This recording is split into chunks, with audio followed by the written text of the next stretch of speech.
you. Thank you. But also the ranking member. Since Justice Scalia's passing, I've heard a number of my Republican colleagues, including my friend Senator Graham, this morning make reference to what is often referred to as the Biden rule in justifying their decision to deny President Obama's nominee a hearing and to keep Justice Scalia's seat vacant. This is a rule they believe then Judiciary Committee Chairman Biden laid out during a 90-minute speech. It was Biden that he gave in June of 1992. Now, then Chairman Biden did lay out a rule in that speech, but my colleagues focus on the wrong part of the speech. Because further into the speech than that which was quoted by Senator Graham, Biden said, and I quote, "If the president," and that was George H.W. Bush at the time, "consults and cooperates with the Senate or moderates his selections absent consultation, then his nominee may enjoy my support, as did Justices Kennedy and Souter." Now, Merrick Garland was a moderate selection. Indeed, in 2016, 5 days before President Obama nominated Chief Judge Garland, Senator Hatch was interviewed about the vacancy. Here's what he said, quote, "The president told me several times he's going to name a moderate to fill the vacancy, but I don't believe him. Obama could easily name Merrick Garland, who is a fine man. He probably won't do that because this appointment is about the election. So I'm pretty sure he'll name someone the Democratic base wants," unquote. But as it turns out, in recognition of the forthcoming election and the Republican Senate, President Obama did name a moderate. Now, part of what made Merrick Garland a moderate pick was the fact that he had a reputation for working with his colleagues on the D.C. Circuit to identify areas of agreement. Senator Klobuchar mentioned this. And to craft strong consensus decisions. When I met with Chief Judge Garland, I asked him how he does that. He told me that part of how he reaches consensus is by deciding a case on the narrowest grounds possible. By contrast, President Trump's nominee, Judge Gorsuch, doesn't seem quite as interested in reaching consensus or deciding cases narrowly. Also, Senator Klobuchar talked about this. Even when Judge Gorsuch agrees with the majority in a case and joins their decision, he frequently writes his own concurring opinion, setting out his own views. Judge Gorsuch has done this 31 times, including writing 2 concurring opinions to majority decisions that he himself wrote. That's not seeking out consensus. That's holding his nose to join a consensus opinion and then writing separately to make clear that the decision would have been different if he could have persuaded his colleagues to see things his way, or perhaps to point the way to broader, more sweeping rulings in future cases. That kind of thinking gives me concern, particularly in light of what President Trump and his staff have been saying about Judge Gorsuch. White House Chief of Staff Reince Priebus, along with Chief Strategist Stephen Bannon, interviewed Judge Gorsuch before he was nominated by President Trump. They later appeared before right-wing activists at CPAC and told the crowd that a Justice Gorsuch would bring about, quote, "a change of potentially 40 years of law," unquote. So that's what this is about. This isn't about finding a consensus nominee who only calls balls and strikes, a nominee like Merrick Garland. This is about confirming a nominee who will guarantee 40 years, 40 more years of 5-4 decisions favoring corporations over workers and consumers, of preventing Americans from getting access to the courts, of favoring big dark money in our election, and of giving states a permission slip to target certain people, quote, with almost surgical precision, unquote, in order to make it as difficult as possible for them to vote.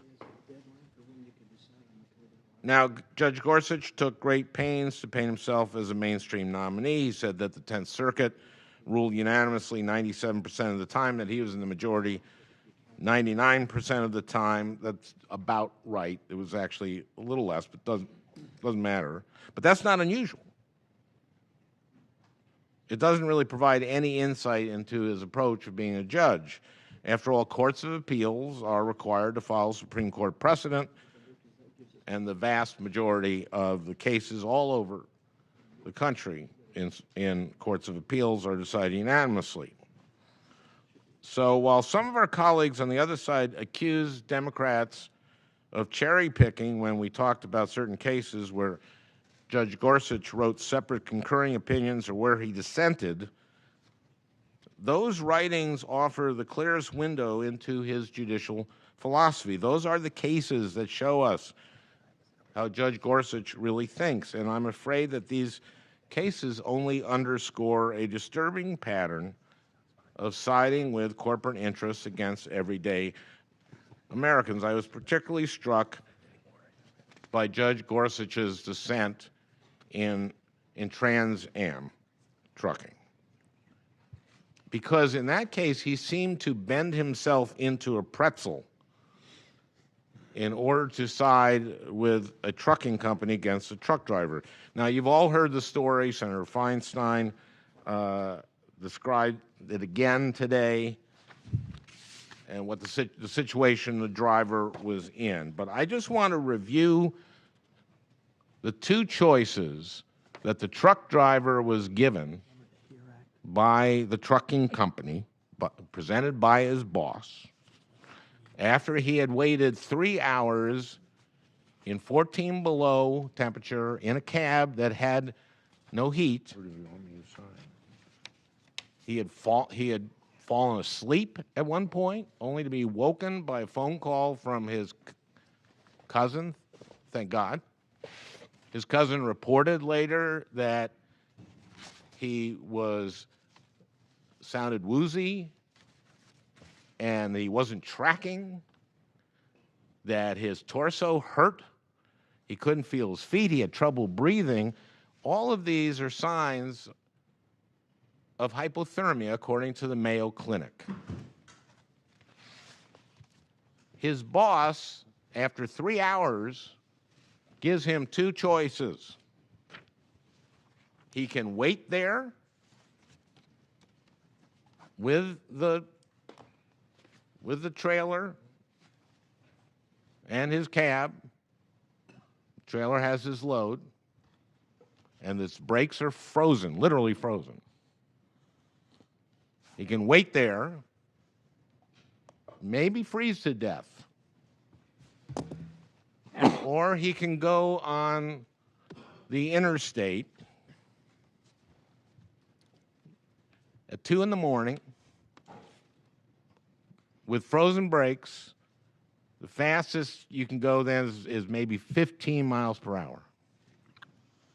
This is 2 in the morning, it's dark, it's icy.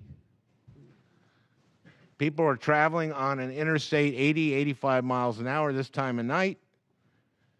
You go 85 miles up a hill, you come over the hill, and suddenly you're coming down on a semi that's going 10, 15 miles an hour. That's like going 70 miles an hour into a semi that is stopped.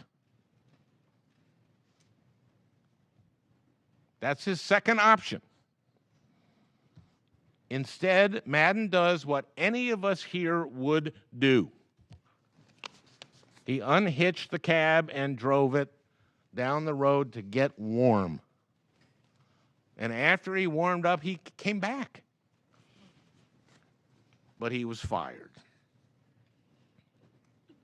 He was fired for abandoning his cargo. Now, there's a law to protect people in Madden's situation, so he files a case. When it gets to the 10th Circuit, a 3-judge panel agrees with Madden, the driver. They find that the trucking company shouldn't have fired him, but one judge dissented, Judge Neil Gorsuch. Here's what I want to get to. In the hearing, I asked Judge Gorsuch what he would have done if he were driving that truck. Which would you have chosen? I said. Which would you have done? And this is how Judge Gorsuch responded. Oh, Senator, I don't know what I would have done if I were in his shoes. Now, is there anyone here who had not done exactly what the driver did? I don't think so. Of course, you would unhitch the trailer and go find a place to get warm. Of course, of course. But Judge Gorsuch said he didn't know what he would have done. Is that possible? I asked him if he had even given any thought to what he would have done, and he didn't answer that. So I asked him again. Given the choice of sitting there and possibly freezing to death or going on the road with an unsafe vehicle or doing what Mr. Madden did, what would you have done? Judge Gorsuch responded, Senator, I don't know. I wasn't in the man's shoes. Judge Gorsuch says he decides cases based on the facts and the law alone. I go to the law, he said over and over again. But so, in fact, in this case, did the majority. Here's the operable law. Quote, a person may not discharge an employee who refuses to operate a vehicle because the employee has reasonable apprehension of serious injury to the employee or the public because of the vehicle's hazardous safety or security condition, unquote. The majority ruled that the company couldn't fire the truck driver because he had refused to operate the rig, the entire rig, the entire vehicle, because it was unsafe. But Judge Gorsuch said no, by operating the cab, he was operating the vehicle. Therefore, he didn't, quote, refuse to operate a vehicle. So he ruled against the driver. Judge Gorsuch said that he made the decision by applying the plain meaning rule. I pointed out that the plain meaning rule has an exception. Quote, when using the plain meaning rule would create an absurd result, court should depart from the plain meaning. Unquote. It's absurd to say that this company was in its rights to fire him because he refused to choose between possibly dying by freezing to death or possibly killing other people by driving a semi on an interstate at 10 miles an hour at 2 in the morning. The company is fortunate that Mr. Madden made the choice that he made, because otherwise they may very well have faced a wrongful death claim, which they probably would have tried to arbitrate.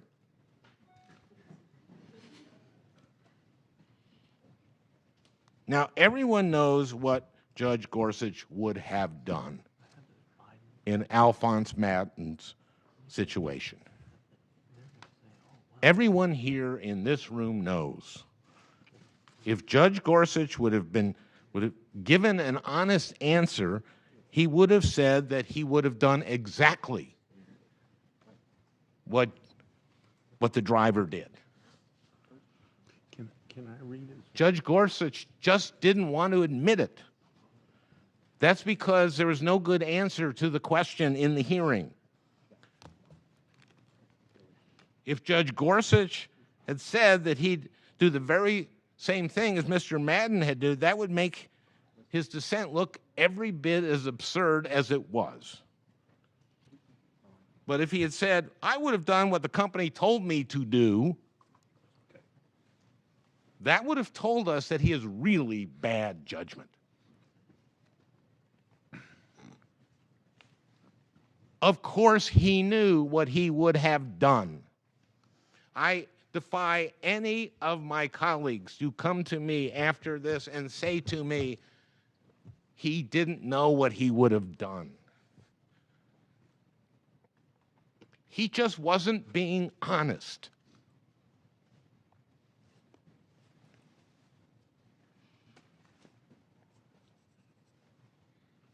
He wasn't being honest. Well, thank you.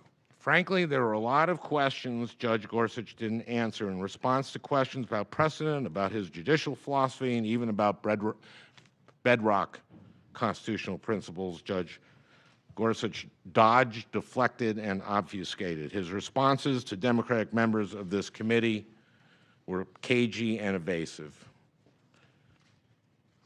Mr. Chairman, some of our questions may have been tough, but they were all fair. Judge Gorsuch has been nominated for a lifetime appointment to the highest court in the land. So my Democratic colleagues and I take seriously our responsibility to thoroughly examine his views. That's our job. That's what our constituents expect of us. And that's the point of a hearing. And I'm disappointed that Judge Gorsuch wasn't forthcoming with his answers. In the absence of answers, we have to rely on his record, and his record is not reassuring. During his time on the 10th Circuit, Judge Gorsuch has consistently ruled in favor of powerful interests. He sided with corporations over workers, corporations over consumers, and corporations over women's health. If confirmed, Judge Gorsuch would guarantee more of the same from the Roberts Court, a court that is already inclined to side with big business more than any Supreme Court since World War II. I don't believe that's a court that our country can afford. So in light of Judge Gorsuch's record, and in the absence of sufficient answers and honest answers to questions that were posed during the hearing, I oppose his nomination. And I urge my colleagues to think about that. To think about a judge when asked a straightforward question.